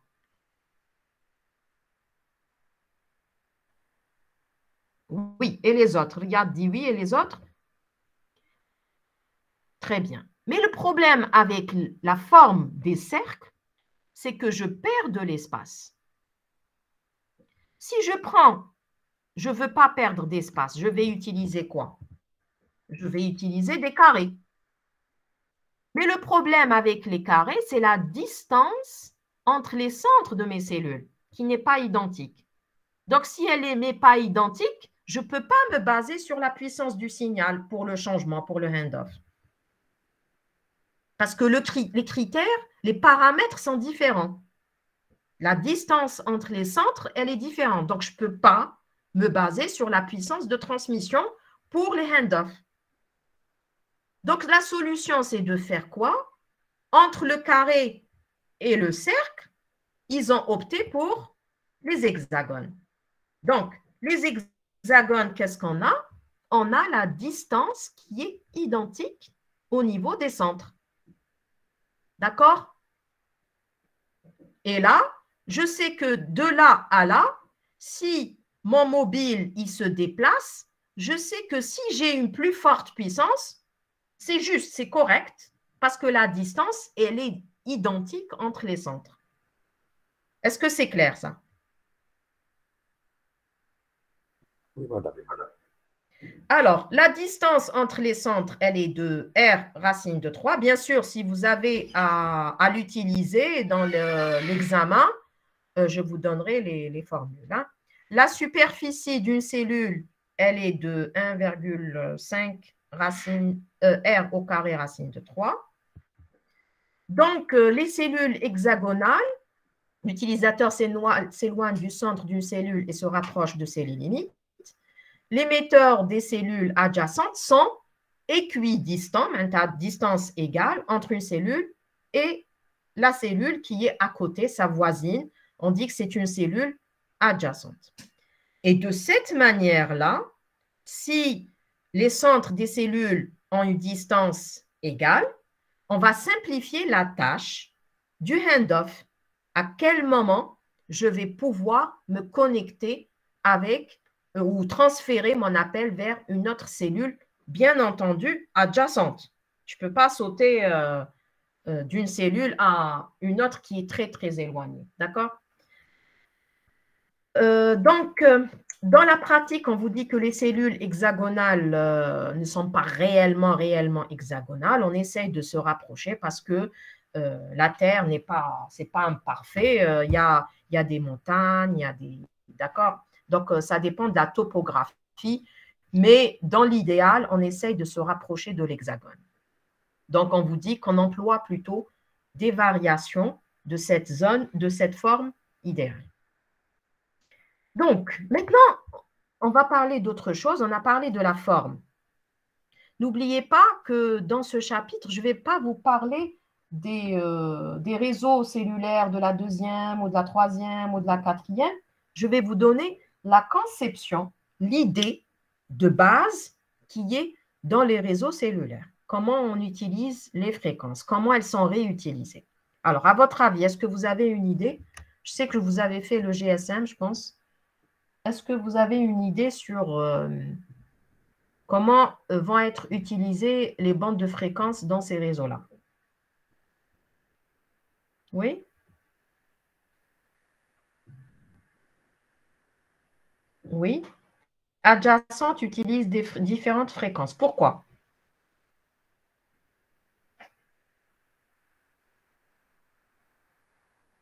Oui. Oui. C'est tout? Quelle autre raison? Quelle autre raison vous avez? Alors, n'oubliez pas, chose importante dans ce module,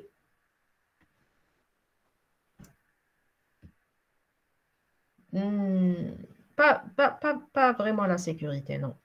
Dans notre module, dans ce module-là, ce qui est une ressource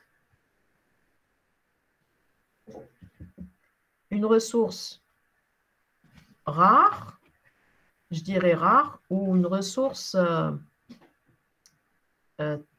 très importante, je dirais plutôt très importante, Et c'est laquelle? Dans les réseaux sans fil. Alors, c'est la bande passante. Très bien. C'est la bande passante. Il faut savoir que nous, pour le réseau cellulaire, on n'a pas, pour le réseau cellulaire, on n'a pas une bande passante infinie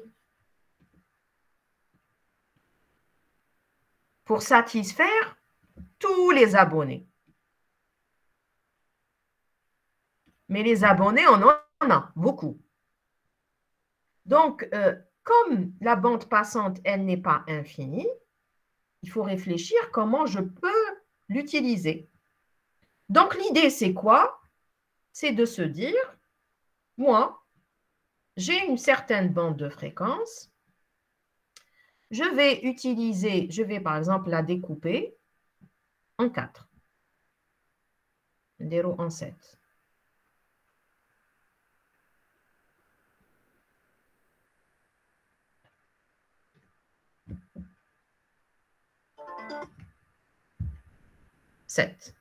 D'accord? 7 bandes de fréquence. La première, la deuxième, troisième, jusqu'à 7.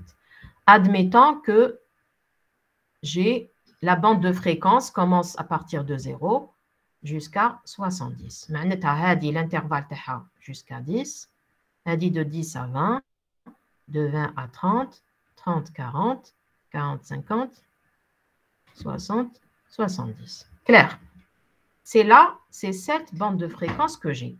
Et je l'ai divisée en 10 morceaux, si vous voulez, 10 bandes de fréquence. De cette manière-là, je pourrais utiliser combien de cellules? 7, normalement. N'est-ce pas? Là, je vais représenter, pour aller vite, je vais représenter en cercle, hein, parce que je ne peux pas dessiner les hexagonales, une forme hexagonale. Donc, je vais représenter en cercle. Mais vous savez que c'est des hexagones. Donc, la première bande de fréquence, la première station, elle est là. Je vais me dire, moi, je ne vais pas lui offrir toute la bande de fréquence de 0 à 70. Et les autres stations de base, qu'est-ce que je vais leur offrir? Si celle-là aussi, je lui offre de 0 à 70, qu'est-ce qui va se passer? Il y aura des interférences. Je ne peux pas. D'accord? Donc, qu'est-ce que je vais faire? Normalement, elles sont de taille égale. Hein? Qu'est-ce que je vais faire? Je vais me dire, celle-ci, je lui offre la première de 0 à 10. Celle-là, je peux lui offrir de 0 à 10. Non, sinon, il y aura des interférences. Donc, elle a dit de 10 à 20, la bande de fréquence. Elle a dit de 20 à 30, et ainsi de suite. De 30 à 40. Donc, je suis tranquille. Il n'y a pas d'interférence. 40, 50. Voilà. Et là, 50, 60, 60, 70. On est tranquille. Ah là, j'ai saturé, ça y est. C'est fini. Ma bande de fréquence est terminée. Et moi, ma superficie, elle dit la zone de couverture que je dois satisfaire. Elle dit Alger, par exemple. Comment je vais faire, moi? Ça y est, j'ai utilisé. Comment je vais faire pour le reste? Moi, je veux couvrir toute cette zone. Comment je vais faire pour le reste? On va réutiliser. Très bien. Mais comment je vais réutiliser? Comment? Madame, il faut que deux cellules adjacentes n'aient pas la même fréquence. Pardon? Il faut que deux cellules adjacentes n'aient pas la même fréquence. Très bien, tout simplement. Hada l'ensemble de cellules, comment on l'appelle?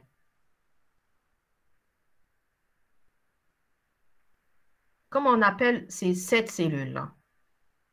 Moi, ma bande de fréquence qu'on m'a donnée pour mon réseau cellulaire, pour mon système cellulaire, on m'a dit que tu as de 0 jusqu'à 70. C'est tout. On ne te donne pas plus pour ton réseau cellulaire.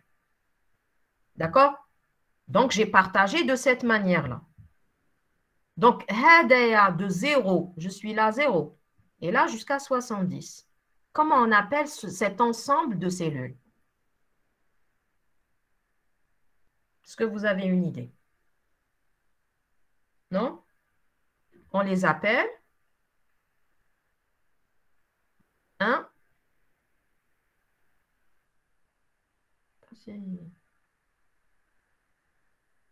Ça,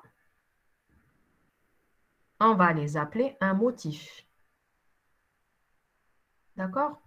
C'est ce qu'on appelle un motif dans les réseaux cellulaires. Donc, un motif, c'est un ensemble de cellules qui ont des fréquences différentes et qui contiennent notre bande de fréquence initiale. Donc, elle dit la bande de fréquence pour le système, pour le réseau cellulaire. Et le motif a un autre paramètre très important, c'est le facteur de quoi? Vous connaissez normalement, le TOF GSM. Facteur de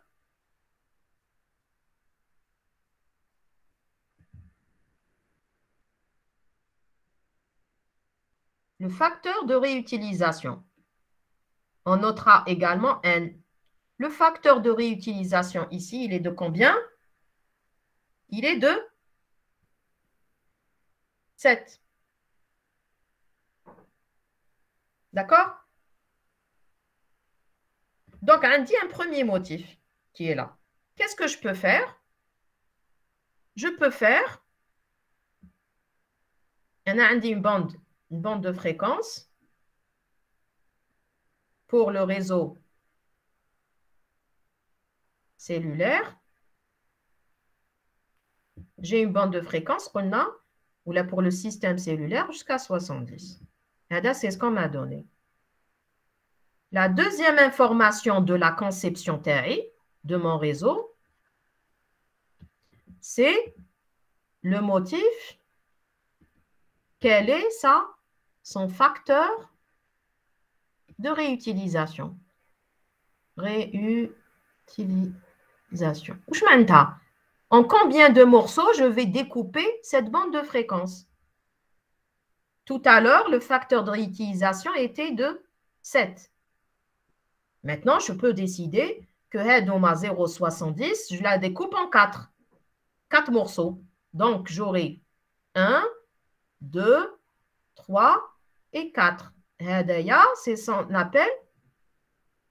On a notre motif. Ensuite, bref. Ensuite, qu'est-ce que je fais? Je prends ce motif-là mais je n'ai pas encore couvert toute ma zone Alger. Je prends ce motif. Pas si on peut copier. Duplicate.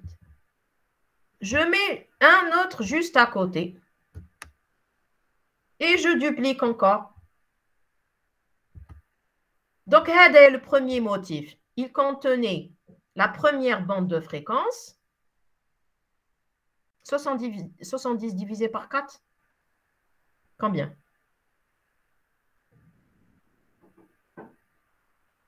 Donc, 17,5, hein, 17,5, de 0 jusqu'à 17,5, de 17,5 jusqu'à... et ainsi de suite. D'accord? Donc là, Hadia, si c'est la bande de fréquence la première, Hadi la deuxième bande de fréquence, la troisième bande de fréquence, la quatrième, et quand je copie, là, je vais calquer la même chose, je duplique. ما نقدرش ندير 2 لهنا 3 لازم ندير la même chose le 1 لهنا le 2 لهنا 3 4 pourquoi pour qu'il n'y ait pas d'interférence. Alors pourquoi 4 Katia? Je vais vous dire par la suite.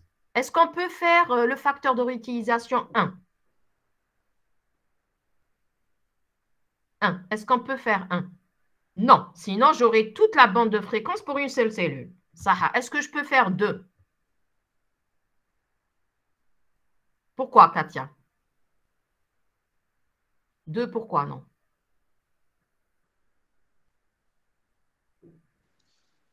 Madame, de impossible, madame. On des cas où Très bien. Il y aura des cas, il y aura des interférences. وحدة قدامها لهنا نزيد وحدة أخرى لهنا قدامها. On aura des interférences. Vous êtes d'accord? Oui. هذا l'exemple تاع 0,70. Si je prends n est égal à 2, n c'est le facteur de réutilisation. Maintenant, la première cellule, 0,35, la deuxième, 36, 70. هذا هو واش سميناهم هادم les deux? C'est le motif. هذا, je vais le répéter juste à côté.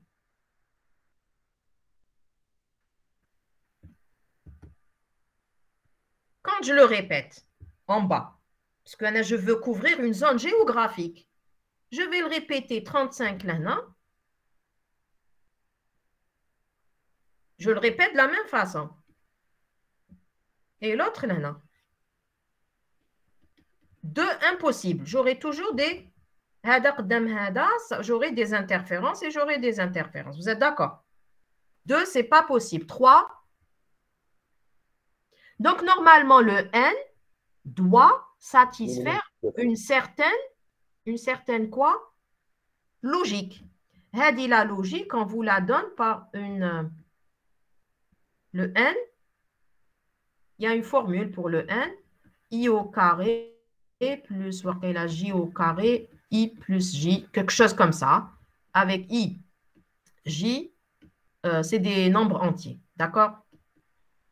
Donc 0, 0, نبداو من 1, 1, 1, 1, 3.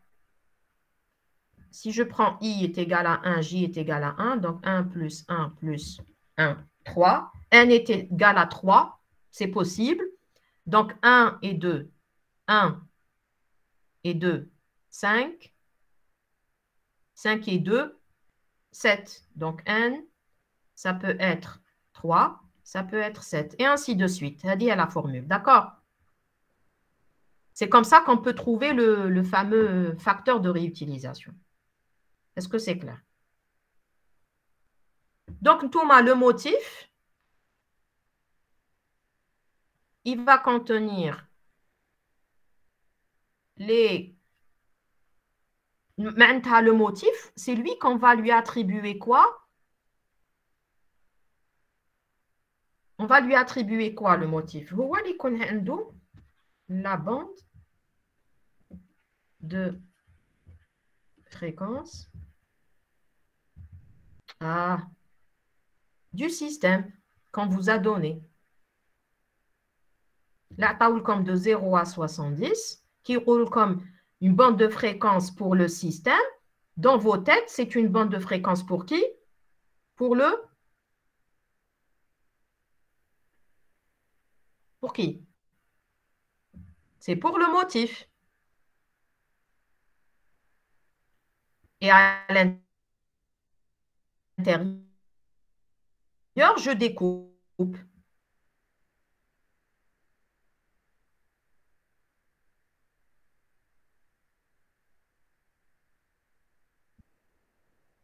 Et je vais dupliquer le motif.